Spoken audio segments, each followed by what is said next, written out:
नमस्कार, मैं ज्योति सोनाक्षी। आप देख रही हैं कंचन टीवी। हम आपको लेकर आए हैं हरियाणा के थानेसर विधानसभा क्षेत्र में, जहां पर चुनावी बिगुल बज चुका है। तो जानते हैं हमारे कुरुक्षेत्र की जनता से, थानेसर की जनता से, कि वो किसे अपना अगला प्रत्याशी चुनेगी। सर, जैसा आप जानते हैं कुरुक्षेत्र के अंदर, थानेसर के अंदर जो है विधानसभा चुनाव का बिगुल बज चुका है। तो आपको क्या लगता है, क्या माहौल है, कौन प्रत्याशी अब की बार अपनी जीत यहाँ से पक्की करके जाएगा? जो व्यक्ति पिछले 10 सालों से अदला बदली कर करके यहाँ पर एमएलए बनते रहे, अब समय आ गया है कृष्ण बजाज की आम आदमी पार्टी, एक नेक और ईमानदारी पार्टी के नेता, एक नेक और ईमानदारी छवि के नेता अरविंद केजरीवाल जी। मैं आपको ये बताना चाहता हूँ, जो उनके ऊपर तरह तरह के आरोप लगाए गए, मोहल्ला क्लिनिक भी फ्री देते हैं, बस की यात्रा फ्री देते हैं, वो इलाज फ्री देते हैं। अगर उनको पैसा चाहिए था, इतनी सुविधाएं फ्री दे रहे हैं, क्या वहां से वो पैसा नहीं ले सकते थे? उनको क्या जरूरत थी कि वो चोरी करते कहीं से पैसे की? ये झूठे आरोप है, 100% झूठे आरोप है जो उनके पास लगाए गए हैं। अगर उनको पैसा लेना ही था तो इन संस्थाओं से लूट का माल ले सकते थे। वो नेक और ईमानदार छवि के व्यक्ति थे, उन्होंने कहीं कोई पैसा नहीं कहा। मैं जिम्मेदारी से कहता हूँ ये बात। कृष्ण बजाज जी एक बहुत ही नेक और ईमानदार व्यक्ति हैं। 48 साल तक इन्होंने बीजेपी का साथ दिया। 48 साल में एक बार भी इनको कोई मौका नहीं दिया गया। यूज एंड थ्रो की तरह इनको यूज किया गया, जैसे बर्तन यूज करके फेंक दिए जाते हैं। पार्टी ने इनको यूज एंड थ्रो की तरह यूज किया, इनको कहीं कोई मौका नहीं दिया। जनता बदला लेगी। बदलाव नहीं, ये बदलाव की नीति है। बदलाव तो दुश्मनों से लिया जाता है, बदलाव अपनों से लिया जाता है। ये थानेसर की सारी जनता अपनी है, कोई गैर नहीं है, लेकिन ये बदलाव का समय है। धन्यवाद। बात करते हैं अगर थानेसर की जनता कर, तो थानेसर की जनता अब की बार क्या बदलाव चाहती है? यस मैडम, अब की बार ना 100% हमें बदलाव चाहिए। किन किन मुद्दों को लेकर जो है आप अपना वोट किस प्रत्याशी को देंगे? मैडम, हम कृष्ण बजाज जी को अपना मतदान करेंगे, क्योंकि हमें यहाँ पे नंबर 1 तो मैडम बेरोजगारी है।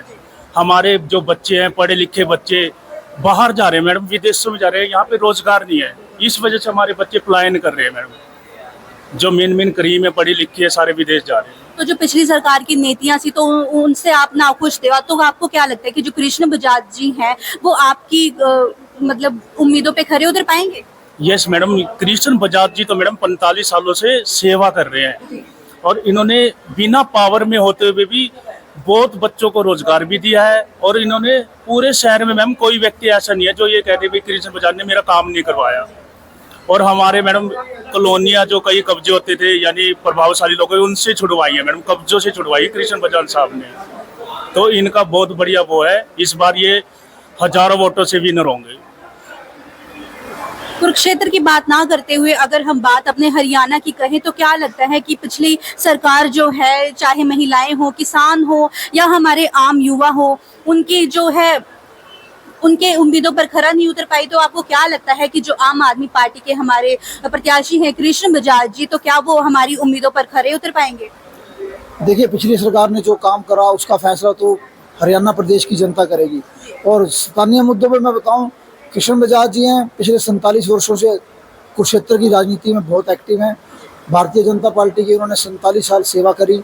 इस उम्मीद पर सेवा करी, भाजपा को मां समझकर भी भाजपा उनको मौका देगी। जब भाजपा का बुरा समय था, तो जब भाजपा के पास कोई कार्यकर्ता नहीं होता था, रीढ़ की हड्डी है कृष्ण बजाज भाजपा के लिए।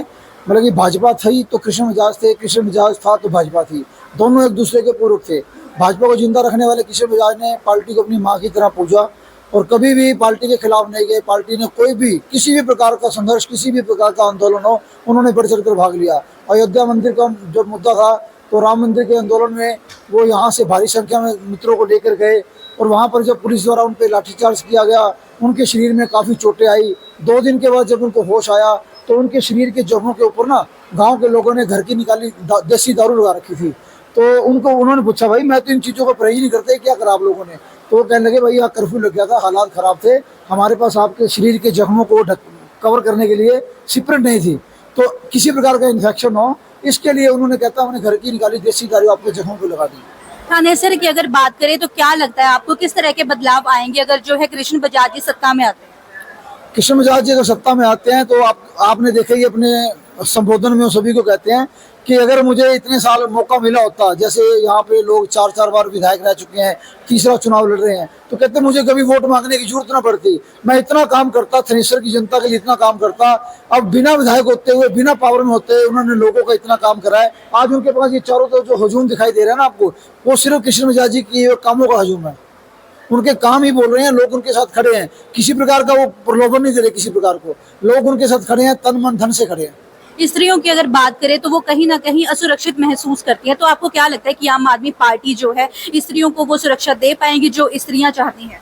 देखिए, कोई भी पार्टी हो, आम आदमी पार्टी हो, भाजपा हो, कांग्रेस हो, महिलाओं को सुरक्षा देना उनका नैतिक और प्राथमिक अधिकार है और उनको देना भी चाहिए। मैं आपके चैनल के माध्यम से निवेदन करूंगा, कोई भी सरकार आती है, राजनीति एक तरफ है, महिलाओं का सम्मान एक तरफ है, कोई भी सरकार आए उन्हें महिलाओं का सम्मान देना चाहिए। अभी आपने सुना थानेसर की जनता के जो है सवाल, जो है जवाब हैं या उनके जो भी मुद्दे हैं।